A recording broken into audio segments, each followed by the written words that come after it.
30-июнь. Келечектеги каарга карата Кудайдан жардам. Кудай адилеттүү. Силерди кордогондорго ал кордук көрсөтөт. Кордолуп жаткан силерге кубаныч тартуулайт. Теңир Ыйса өзүнүн күчтүү периштелери менен жалындаган от менен асмандан келгенде ушундай болот.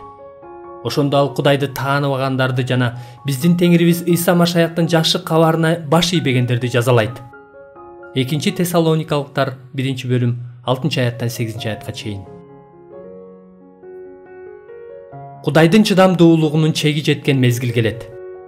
Кудайдын өз эли өлтүрүлүп жана белгиленген санды толуктагандан кийин асмандан адилет сот жана өч ала турган мезгил келет.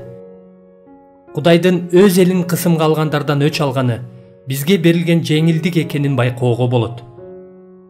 Кудай силерди кордогондорду кордук менен жазалайт жана кордук көргөндөргө кубаныч берет.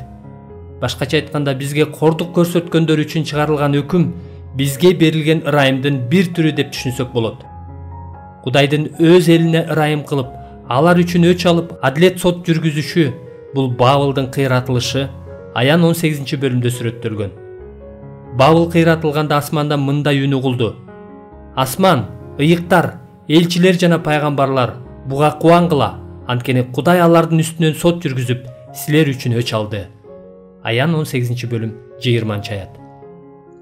Ошондон кийин мен асмандан көп кишинин үнүндөй болгон катуу үндү уктум.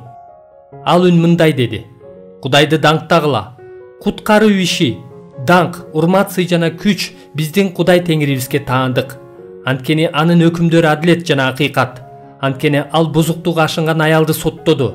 Ал аял жер жүзүн өзүнүн бузуктугу менен бузган. Кудай өзүнүн кулдарынын каны үчүн андан өч алды." Аян 19 бөлүм 1-2 аяттар. Кудайдын чыдамы акырына жетип, бул доор бүткөндө жана Кудайдын элинин душмандарына сот өкүмү чыкканда, ыйыктар Кудайдын адилеттүүлүгүн четке кагышпайт. Кудайдын эли тобо кылбагандарга окшоп эч качан биротоло жок кылынбайт.